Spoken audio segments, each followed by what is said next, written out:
The photographers won't stop calling her name. Melissa, Melissa, over here. They swarm my sister like flies to honey, their cameras clicking in a desperate rhythm. She tosses her blonde hair, my blonde hair, the exact shade I spent 23 years of my first life cultivating. And the flash bulbs explode. But I notice what they don't. Under the harsh lights of the charity gala, against my own dark chocolate brown hair, her blonde looks cheap, brassy, wrong, like a costume that doesn't quite fit. I sip my champagne and watch. Just watch. Because this time I know exactly how the story ends. They found me in the bathtub 7 months ago, or rather 7 months ago in my previous life. March 15th, 11:47 p.m. The coroner said I'd been dead for approximately 3 hours when Mom finally broke down the bathroom door. Hypothermia, they said, an accidental fall, they said. The prescription pills in my system were within normal range for someone with my anxiety diagnosis. The wine bottle on the counter wasn't empty enough to raise questions. Everyone believed it. Why wouldn't they? No one wanted to ask why I'd need anxiety medication in the first place. No one wondered why the golden child of the Morrison family, the natural blonde daughter with the modeling contracts and the perfect boyfriend, would be drunk and alone on a Tuesday night. No one thought to question why my sister Melissa had been so insistent on being the one to discover me. But I remember every detail with the crystal clarity that comes from living it, dying from it, and somehow impossibly waking up 6 months in the past. The first thing I saw when I opened my eyes that second time was the calendar on my wall. September 15th, 6 months before my death. The second thing I saw was my reflection in the vanity mirror across from my bed. Blonde. I was still blonde. My natural hair, the color that had defined me since childhood. The shade that had landed me my first modeling contract at 16. Golden wheat, they called it in the industry. Honey silk. California sunshine. It was my signature, my trademark, the thing that made me recognizable in a sea of pretty faces. It was also the thing Melissa wanted most in the world. I sat up slowly, my heart hammering. The morning light filtered through my curtains exactly the way it had 6 months ago. My phone showed 3 missed calls from my agent, Jenny. The coffee mug on my nightstand still had yesterday's cold dregs. The rejection letter from the Vivin campaign was still sitting on my desk, unopened. I knew what it said because I'd opened it the first time. I knew they'd chosen another model, someone who better embodied the brand's vision. I knew that someone was Melissa, even though she'd sworn she never auditioned. I knew a lot of things now. The question was, what was I going to do with that knowledge? I picked up my phone and scrolled through my messages. There they were like clockwork. Texts from Melissa. Are you okay? Mom said you seemed upset yesterday. I'm here if you need me, sis. Family first, always. The same messages she'd sent the first time. The same concerned sister act she'd perfected over years of practice. I used to think they were genuine. Used to believe that under all the competition and comparison, Melissa actually cared about me. That was before I understood what she really meant by family first. Before I realized that in Melissa's dictionary, family meant herself, and first meant at any cost. The bathroom mirror was cruel. That morning, I stared at my reflection, at the blonde hair cascading over my shoulders, and for the first time in my life, I hated it. Not because it wasn't beautiful. It was, but because I finally understood what it represented, a target. Everything Melissa had taken from me started with this hair. The modeling contracts, the boyfriend, the approval in our mother's eyes that should have been mine by birthright. She'd started dyeing her naturally mousy brown hair blonde when we were 15, right after my first big campaign. I just want to try something new, she'd said. Is that okay? I'd said yes. Of course I'd said yes. Sisters support each other, right? By 16, she'd perfected the shade. By 17, she'd convinced our parents to pay for professional treatments every 6 weeks. By 18, she'd started booking gigs, always introducing herself as Melissa Morrison, Kate's sister. By 20, she'd stopped using my name entirely. She was just Melissa Morrison, the blonde one. And I became Kate Morrison, Melissa's sister. The shift was so gradual, I barely noticed. A photographer who wanted the other Morrison sister, an agency that signed her instead of renewing my contract. A boyfriend who thought she was me at a dimly lit party, and by the time he realized his mistake, decided he preferred the warmer version. Brandon. His name tasted like ash, even thinking it. I gripped the edge of the sink, knuckles white. The thing about living through your death is that you can't unknow the moments that led there. The charity gala where Brandon proposed to Melissa while I smiled for the cameras. The family dinner where Mom toasted to her beautiful blonde daughters. And I realized I'd become plural, indistinguishable. The final campaign I'd lost, the lummy new cosmetics deal that could have saved my career when they said they wanted someone with more authenticity. Melissa's hair was identical to mine by then. The same $800 highlights every 6 weeks at the same salon. The same products, the same styling, everything the same. Except everyone believed hers was natural. I made the appointment for 2:00 p.m. that day. Salon Azure, the most exclusive colorist in the city. Not my usual place. That would raise too many questions.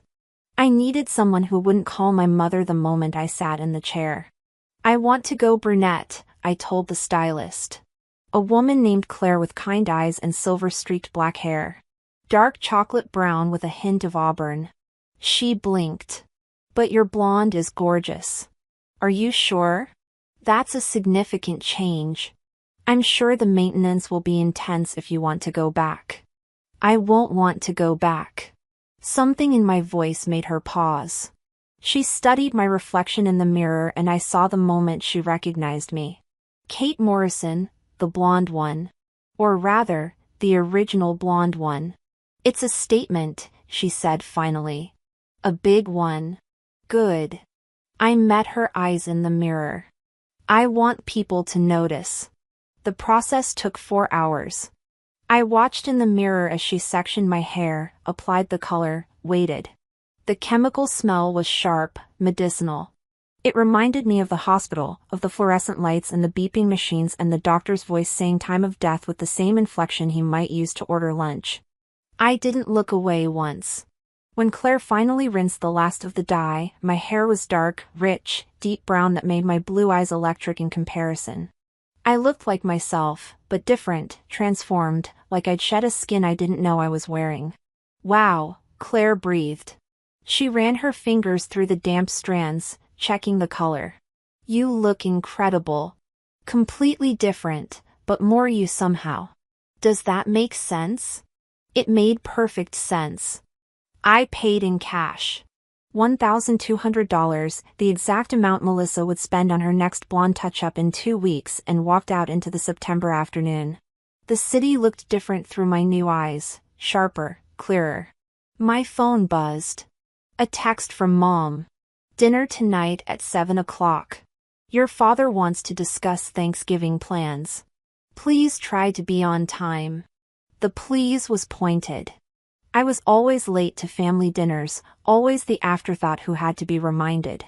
Meanwhile, Melissa would already be there helping Mom set the table, laughing at Dad's jokes, being the perfect daughter.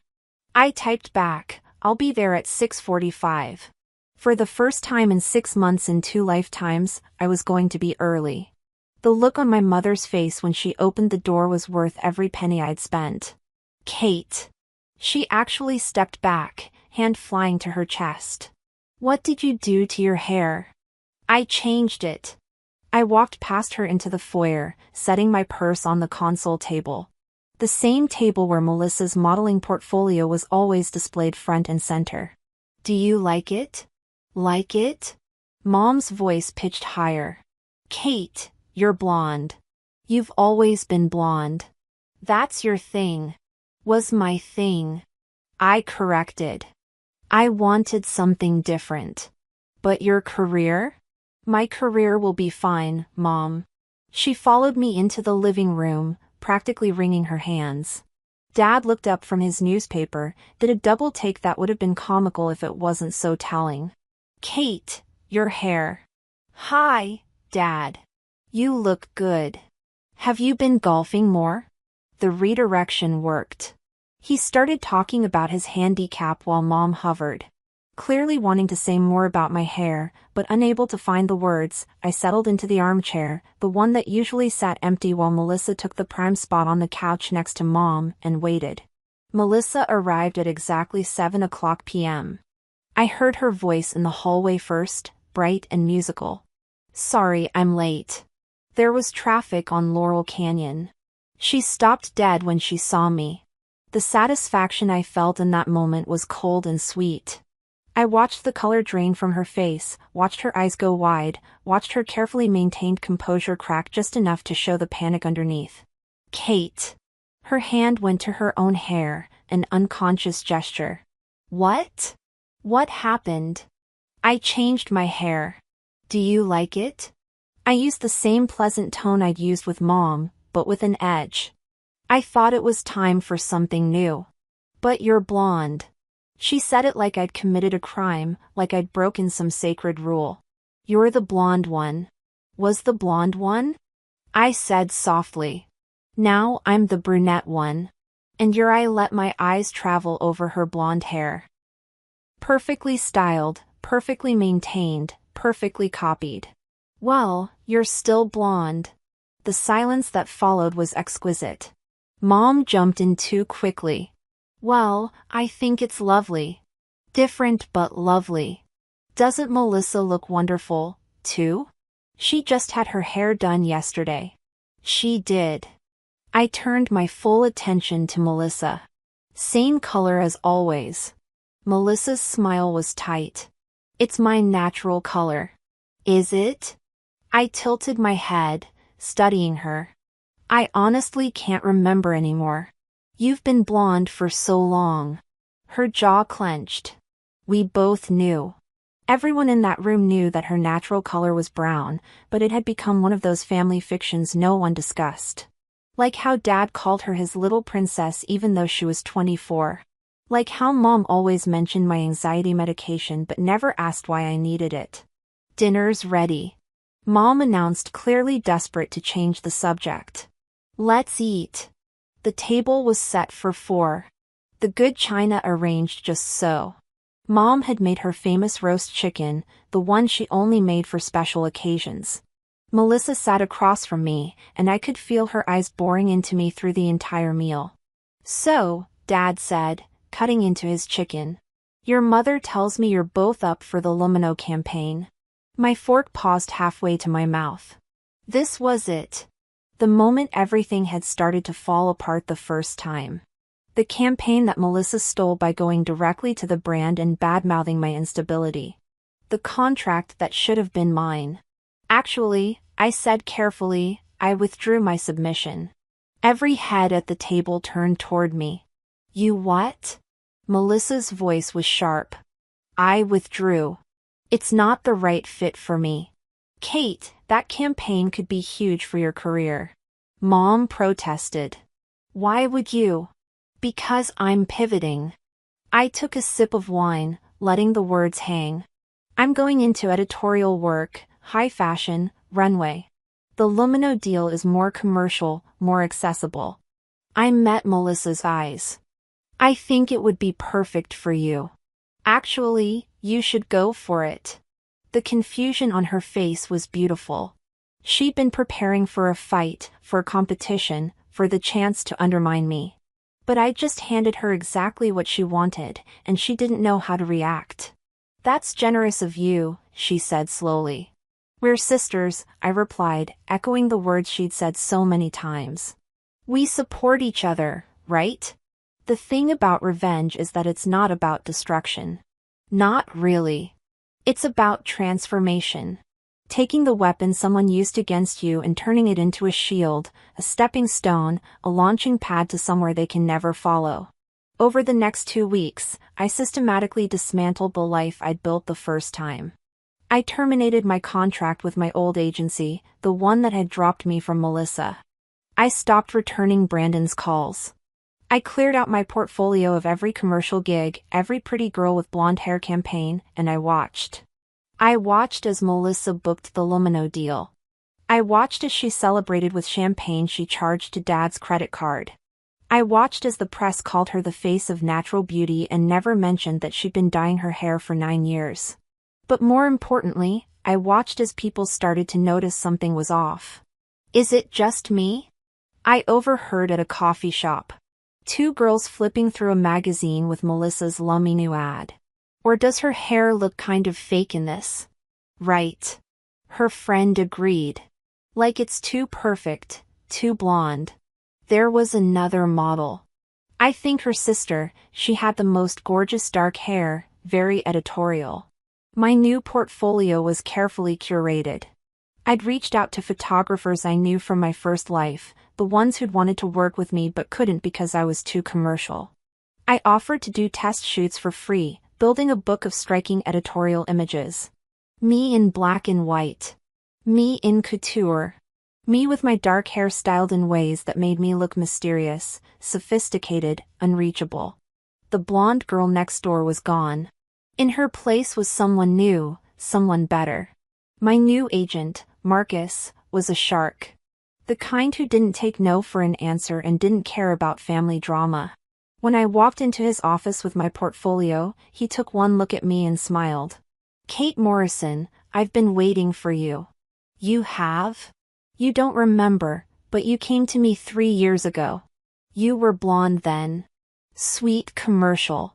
I turned you down because I knew you'd never reach your potential looking like every other California girl. He gestured to my hair. This is potential. Within a week, he'd booked me for 3 editorial shoots. Within 2 weeks, I was in talks with a major fashion house. Within 3 weeks, my face was in vogue. Not the cover, not yet, but a 6-page spread in the haute couture section. My dark hair dramatic against stark white backgrounds. My blue eyes almost shocking in their intensity. The headline read, Kate Morrison, fashion's new dark horse. Mom called me 17 times that day. I let it go to voicemail. The charity gala was on November 8th, exactly 2 months after my rebirth. The same event where in my first life, Brandon had proposed to Melissa in front of 300 people while I stood off to the side smiling until my face hurt. This time I was ready. I wore black, a vintage Giovanni that Marcus had pulled from somewhere, elegant and severe. My hair was styled in a low chignon, not a strand out of place. My makeup was minimal, just enough to make my eyes look enormous, and my lips look dangerous. I looked nothing like the girl Brandon had fallen for. I looked nothing like Melissa. I looked like myself. Brandon found me near the bar because of course he did. In my first life, this was when he'd pulled me aside to explain that he'd fallen for my sister, that he hoped I'd understand, that he knew I'd want them both to be happy. Kate. He did a double take just like my parents had. Your hair, Brandon. I sipped my champagne. How are you? I'm wow, you look different. I am different. He laughed nervously, running a hand through his hair. The same gesture he'd used when he told me about Melissa the first time. Listen, I wanted to talk to you about something. Let me guess, my sister. His eyes widened. How did you, Brandon? I sat down my glass and looked at him directly. Really looked at him for the first time in either a lifetime. He was handsome in a generic way. All white teeth and expensive haircut. The kind of man who looked good in photos but had nothing interesting to say. I'm going to save us both some time. You and Melissa are dating. You want my blessing? You're hoping I won't be upset. Yes. He seemed thrown by my directness. We didn't mean for it to happen. It's fine. It's what? It's fine. You have my blessing. I hope you're very happy together.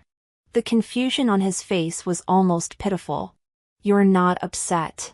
Why would I be upset? I smiled. The same polite smile I'd given 1,000 photographers. We went on 3 dates. Brandon, you thought I was boring. I thought you were shallow. We were never going to work.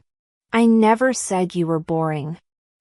You told your friend Marcus that I was pretty, but not much else. I watched him blanch. The same Marcus who's now my agent. Small world. I picked up my champagne and walked away, leaving him standing there with his mouth open. The satisfaction was immense. I found Melissa holding court near the main staircase, surrounded by admirers. She was wearing white, always playing the angel, with her blonde hair curled and flowing. In my first life, she'd looked radiant. The golden girl, beloved by all. Now standing next to 3 other women with various shades of blonde hair. She just looked common, indistinguishable, like she was trying too hard to be something she wasn't. Our eyes met across the room. I raised my glass in a silent toast. She excused herself from her group and made her way over, her smile fixed in place. "Kate, you look different." "Thank you. I saw your spread in Vogue, very artistic." "I thought so, too." We stood in silence for a moment. 2 sisters who looked nothing alike anymore. I could see her struggling with what to say, how to approach me. In my first life, she'd been gloating by now, whispering in my ear about Brandon's proposal, making sure I knew she'd won. But she couldn't gloat now because there was nothing to win. I'd given her Brandon. I'd given her the Lumino campaign. I'd given her everything she wanted. And somehow that made her more unsettled than any fight would have. "Mom's worried about you," she said finally. "Mom's always worried about me. She thinks you're going through something. The hair, the new agent, the whole," she gestured vaguely at me. "Transformation." "I am going through something," I said pleasantly. "It's called growth." Kate, her voice dropped, took on that concerned sister tone. "Are you sure you're okay? You seem different. Distant." "I'm fine, Melissa. Better than fine, actually." I leaned in slightly, close enough that only she could hear. "I'm free." "Free from what?" "From trying to be what everyone else wants me to be." I pulled back, smiled. "You should try it sometime." The proposal happened exactly as I remembered. Brandon got down on one knee in the center of the ballroom. Photographers ready. Crowd gathered. Melissa played her part perfectly. The gasped surprise, the tearful yes, the kiss for the cameras. Everyone applauded. I watched from the balcony above alone with my champagne. A few people glanced up at me, probably expecting to see heartbreak or anger. Instead, they saw me checking my phone, bored. The photo that ran in the society pages the next day was perfect. Bottom half, Brandon and Melissa embracing, blonde and golden and picture perfect. Top corner, small but noticeable. Me in black, dark-haired and disinterested, already walking away. The caption read, "Brandon Pierce proposes to Melissa Morrison at Charity Gala." Insert, Sister Kate Morrison's editorial career continues its dramatic ascent. Melissa called me that night crying. "Did you see the photo? Did you see what they wrote? Congratulations on your engagement, Kate. Please don't be like this. I know you're hurt." I'm not hurt, Melissa. I'm busy. I have a shoot in the morning." "A shoot for what, Dior?" I let the name hang there, heavy with implication. "Their spring campaign." Marcus called it a career-making opportunity. The silence on the other end was deafening. That's amazing," she said finally, but her voice was hollow. "I'm happy for you." "Thanks. I'm happy for you, too. Really, you and Brandon are perfect together." I meant it. They were perfect together. Both of them were so focused on appearance, on being seen, on winning some imaginary competition. They deserved each other. I hung up and looked at myself in the mirror. Dark hair, clear eyes, no tears. For the first time in 2 lifetimes, I looked like someone who knew exactly what she was doing. The Dior campaign launched in January, 2 months before my death day. The photos were stunning, me and their couture, dramatic and striking, a complete departure from the commercial work I'd done as a blonde. The creative director called me his dark muse. Melissa's Lumino campaign launched the same week. She looked pretty sweet, exactly like a dozen other blonde spokeswomen. The industry took notice. Kate Morrison is proof that sometimes the best career move is the riskiest one, wrote Fashion Wire. Her transformation from commercial blonde to high-fashion brunette has been nothing short of meteoric. While her sister Melissa continues to book commercial work, Kate has positioned herself in a completely different category, noted Style magazine. She's not competing anymore. She's in a league of her own. The comparisons were inevitable and brutal. Every article about one of us mentioned the other, but the tone had shifted. I was no longer Melissa's sister. She was Kate's sister, the commercial model. Mom called, Dad called, even distant relatives I hadn't heard from in years called. Everyone wanted to know how I'd done it, how I'd changed so dramatically, what my secret was. I told them all the same thing. I just decided to be myself. The truth was more complicated. I decided to stop being the person everyone expected me to be. The blonde girl, the sweet sister, the one who smiled and nodded and let others take what was mine. I decided to be someone new, someone they couldn't touch. March 15th arrived with rain, the anniversary of my death. In my first life, this was the day everything fell apart. The day I realized Brandon and Melissa were getting married in 3 months. The day I lost the Essence campaign to a model who better embodied their vision. The day I came home to an empty apartment and a bottle of wine and decided I couldn't do this anymore. This time I woke up in a hotel suite in Paris. Fashion Week.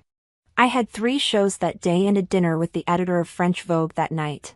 My phone buzzed with messages. Mom asking when I'd be home. Melissa reminding me about her engagement party next week. Brandon inexplicably asking if we could talk. I responded to none of them and instead I stood on the balcony of my suite and looked out over the city. The rain had stopped, leaving everything fresh and new. Somewhere in another timeline, another version of me was dying, giving up, letting the weight of expectation and comparison and loss drag her under. But not this me. This me had transformed, had shed the identity everyone else wanted me to have and built something new from the ashes. I wasn't the blonde Morrison sister anymore. I wasn't anyone's competition or anyone's shadow. I was just Kate. And Kate was thriving. The engagement party was held at our parents' house, the sprawling estate in Beverly Hills where Melissa and I had grown up. I arrived fashionably late, wearing red. A deliberate choice. Red instead of white, dark hair instead of blonde, everything the opposite of what was expected. The photographer at the door actually gasped when she saw me. Kate Morrison, of course. Can I get a few shots? Of course. She positioned me on the grand staircase, the same one Melissa and I had taken 100 photos on as children.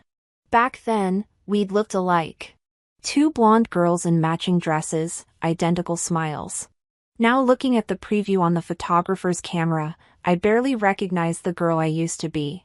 Inside, the party was in full swing. White roses everywhere, champagne flowing. Melissa in the center of it all, wearing a cream dress that washed her out under the lights. She looked pretty. She always looked pretty. But standing next to Brandon, whose arm was around her waist, she looked less like a bride-to-be and more like she was playing dress-up. The blonde hair that had once been her greatest weapon now just looked like a choice.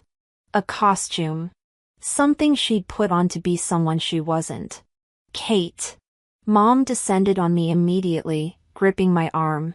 You're here. Finally. Come. Melissa wants to talk to you.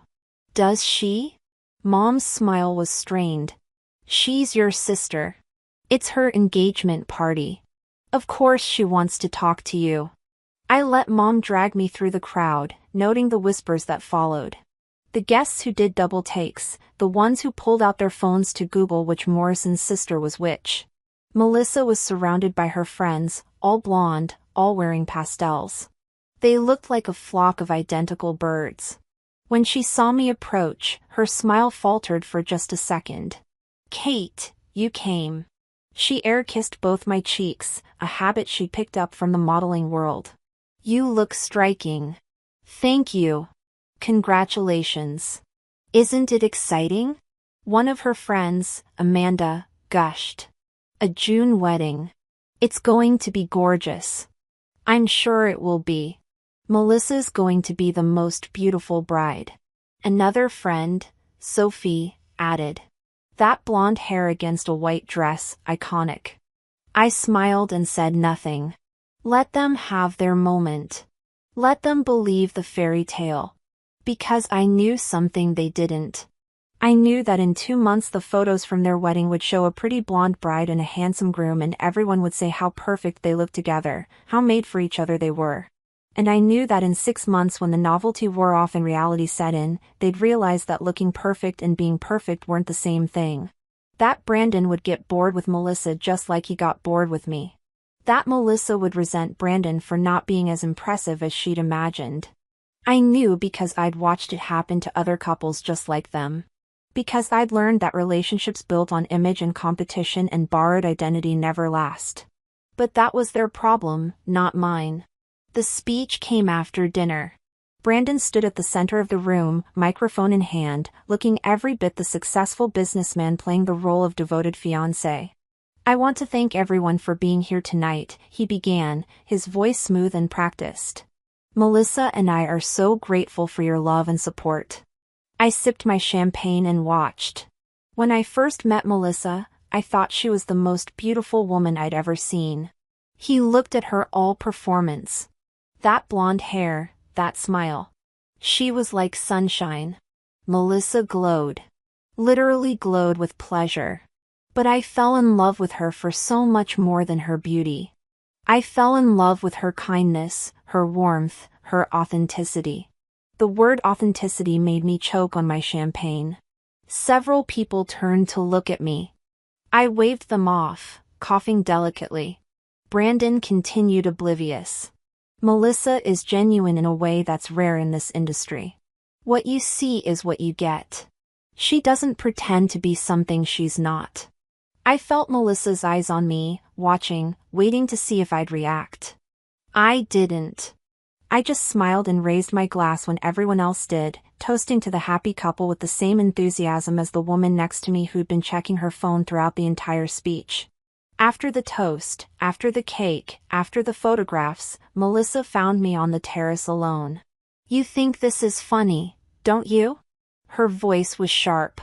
All pretense of sisterly affection gone. I think what's funny.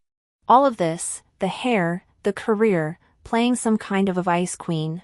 I'm not playing anything, Melissa. This is just who I am now. She stepped closer, her champagne sloshing slightly. She was drunk or close to it. You're doing this to get attention, to make me look bad. How am I making you look bad? You know how everyone's comparing us. Everyone's talking about your transformation and your editorial work and how striking you look. She spat the words like you're better than me somehow. I don't think I'm better than you, Melissa. Then why did you change? Why did you have to go and ruin everything? The question hung in the air between us. For a moment, I considered telling her the truth about my death, about my rebirth, about watching her steal everything from me in my first life while I smiled and pretended it didn't hurt. But what would be the point? She wouldn't believe me, and even if she did, she wouldn't understand. I changed, I said slowly, because I was tired of being someone I wasn't. Because I realized that trying to be what everyone else wanted was killing me. I met her eyes. I changed because I had to. You were fine before. We were fine before. No, Melissa, you were fine. I was drowning. She recoiled as if I'd slapped her. That's not fair, isn't it? Tell me something. When's the last time you asked me how I was doing? Not as a lead-in to talking about yourself. Not as a way to look like the caring sister, but actually asked and waited for an answer. She opened her mouth, closed it, opened it again. We talk all the time. You talk, I listen. There's a difference. Kate, I don't. It's okay. I cut her off. I'm not angry anymore. I'm not hurt. I'm just done. Done competing. Done comparing. Done trying to be what you need me to be so you can feel good about yourself. What the hell is that supposed to mean? I turned to face her fully. You needed me to be the blonde one so you could be the blonde one, too. You needed me to be commercial so you could feel like you were rising above it. You needed me to be heartbroken over Brandon so your victory would mean something. I shook my head. But I'm not playing that game anymore. I'm not your mirror, Melissa. I'm not your competition. I'm just me. Tears filled her eyes, but I couldn't tell if they were genuine or performed. You're my sister. I know. Then why does it feel like you hate me? I don't hate you, I said, and realized it was true. I just don't need you anymore. I left her there on the terrace and walked back inside. The party was winding down, guests starting to leave. Mom was by the door thanking everyone for coming. Dad was in his study, probably hiding from the social obligations. I found my coat and slipped out without saying goodbye. The reviews for the spring shows came in a week later. My name was everywhere. Kate Morrison stole the show at Dior. Morrison's Dark Beauty, a refreshing change from the blonde-dominated runway. Watch out for Kate Morrison. She's the future of high fashion. Melissa's name appeared once in a small mention about celebrity attendees at a commercial brand's launch party. Melissa Morrison, model and fiancée to Brandon Pierce, wore Lumino Cosmetics. She was an advertisement, a pretty face in a crowd. I was a story, a transformation, something people wanted to follow. And the difference was subtle but devastating. By April, my calendar was booked solid through the end of the year. Major campaigns, editorial spreads, even talks about a fragrance deal. Marcus was fielding offers faster than we could review them. Melissa's calendar had holes. The Lumino campaign was ending and they weren't renewing. Other brands that had shown interest were going in a different direction. Her agent stopped returning her calls as quickly. I didn't feel bad for her. I didn't feel anything at all. The wedding was in June. A lavish affair at the Four Seasons. All white roses and champagne and string quartets. 200 guests. A 5-tier cake. Melissa in a designer gown that probably cost more than most people's cars. And I wore navy blue, dark hair in an elegant updo, minimal jewelry. I looked like I was attending a business function, not my sister's wedding. I sat in the third row, not family seating, just close enough to be polite, and watched the ceremony with the detached interest of someone observing a play they'd already seen. The vows were generic. The kiss was performed for the photographers. The whole thing had the glossy artificial perfection of a magazine spread. At the reception, I made my rounds, congratulated the happy couple, smiled for the family photos when Mom insisted, gave a toast that was appropriately warm and appropriately brief. To Melissa and Brandon, I said, raising my glass. May you find in each other exactly what you're looking for. It sounded like a blessing. It was actually a curse because what they were looking for was validation, admiration, someone to reflect back the image they wanted to see of themselves. And you can't build a marriage on mirrors, but they'd figure that out eventually. I left the reception early, citing an early morning shoot. It was a lie. I had nothing scheduled until the following week, but no one questioned it. I was Kate Morrison now, the busy model with the important career. People expected me to prioritize work. In my hotel room, I changed out of my dress and into comfortable clothes. Looked at myself in the mirror. Dark hair, clear eyes, no regrets. My phone buzzed. A text from an unknown number. This is Claire from Salon Azure. Just wanted to check in. How are you loving the brunette? Ready for a touch-up? I typed back, loving it. We'll book an appointment next week. Another text. This one from Marcus. Chanel called. They want you for their fall campaign. Big money, even bigger exposure. Interested? Yes. Thought so. We'll talk details Monday. I set the phone down and walked to the window. The city sparkled below, all lights and possibilities. Somewhere in the city, Melissa was dancing with her new husband, blonde and beautiful, and playing the role of happy bride. And I was here alone in a hotel room, finally at peace. The thing about revenge is that it's not about making the other person suffer. It's about freeing yourself from the need for them to suffer. It's about building something so complete, so undeniably yours that their opinion stops mattering. Melissa could have the blonde hair. She could have Brandon. She could have the big wedding and the commercial campaigns and mom's approval. I had myself. And for the first time in 2 lifetimes, that was enough. The Chanel campaign made me a household name. My face was on billboards across the world, dark hair striking against their iconic black and white aesthetic. I wasn't just a model anymore. I was a brand, a look, an identity. Kate Morrison Brunette became a thing. Women dyeing their hair dark to emulate the transformation. Think pieces about embracing your authentic self that used me as the centerpiece. I became a symbol of reinvention without ever talking about what I'd reinvented from. Melissa and Brandon separated after 8 months. The divorce was quiet, settled out of court, barely mentioned in the press. She went back to using her maiden name. He went back to dating girls who looked like the idea of me he'd fallen in love with. Blonde, sweet, uncomplicated. Melissa dyed her hair brown. Not as dark as mine. She went for a caramel shade, softer, safer. She told People magazine it was time for a change and finding her authentic self. The irony was almost painful. She booked a few campaigns after that. Nothing major.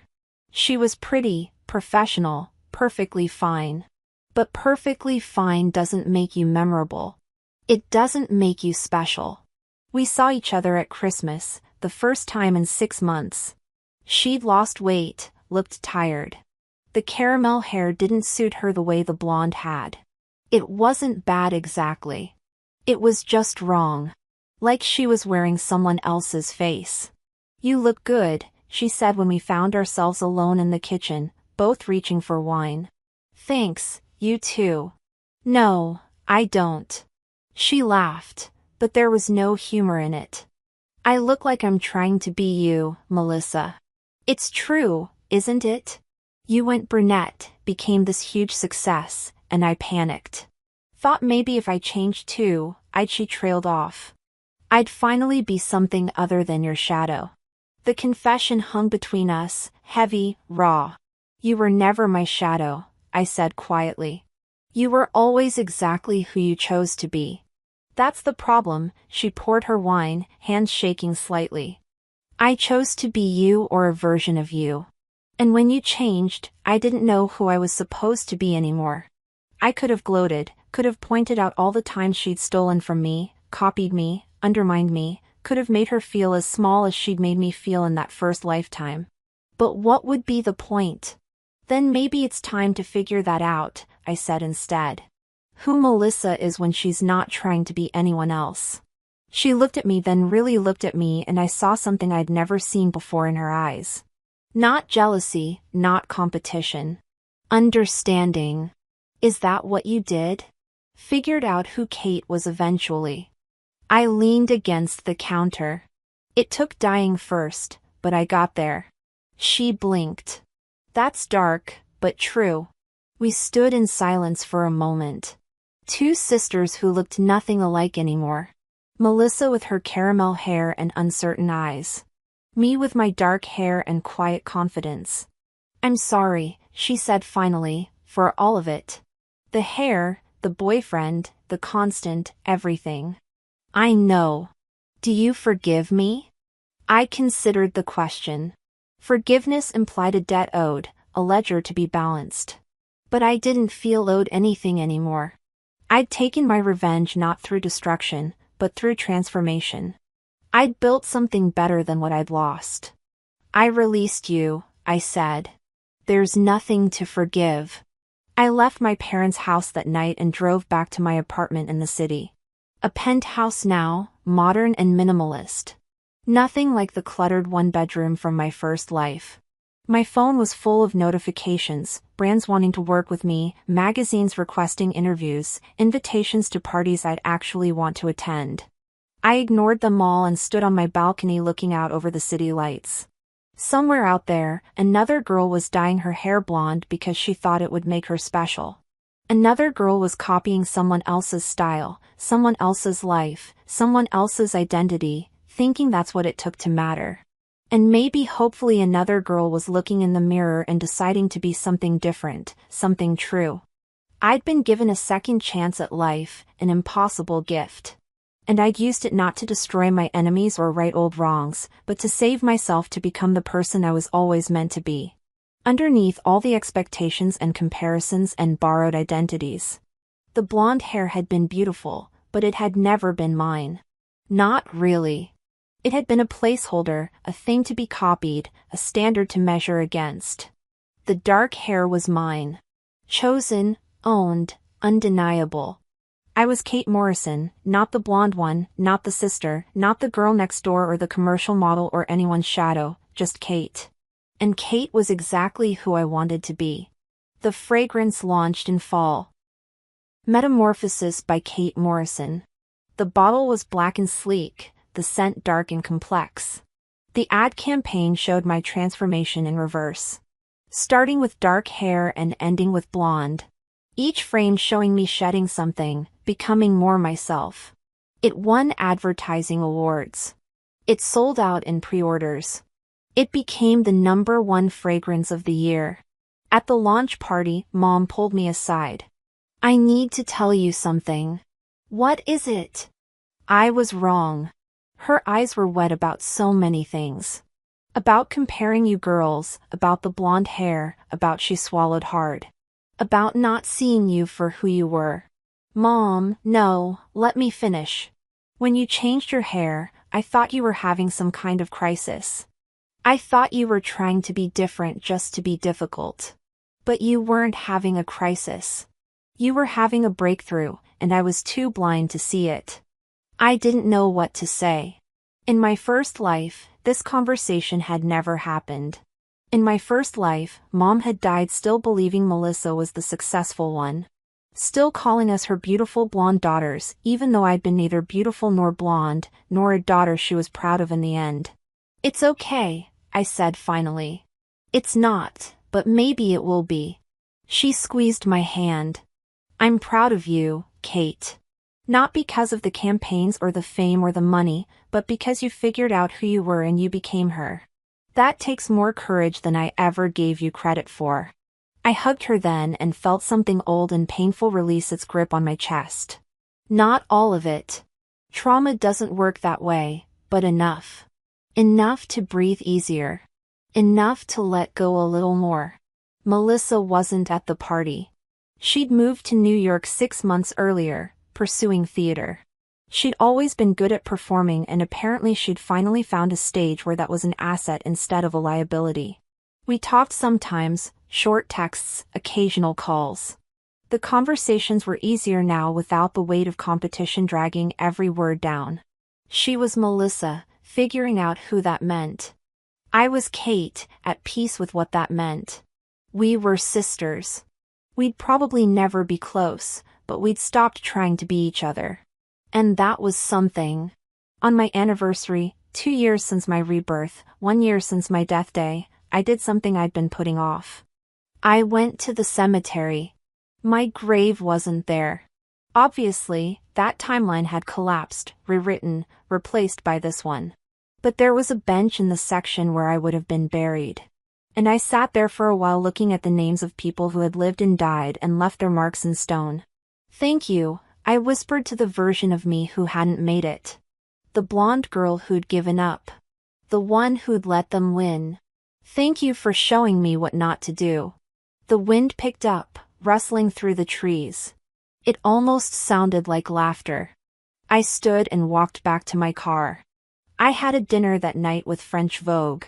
Tomorrow, a shoot for Harper's Bazaar. Next week, a meeting about a possible acting role. They wanted me for a film about transformation, about a woman who recreates herself. I'd said yes before reading the script because I already knew that story. I'd lived it, died through it, been reborn from it. And now, finally, I was thriving. The blonde hair had been who everyone thought I should be. The dark hair was who I actually was.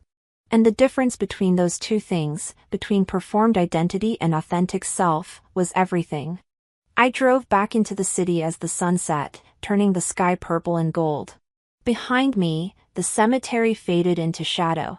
Ahead, the city lights beckoned, bright and promising in mine. I'd been given a second chance at life. This time, I was going to live it as myself.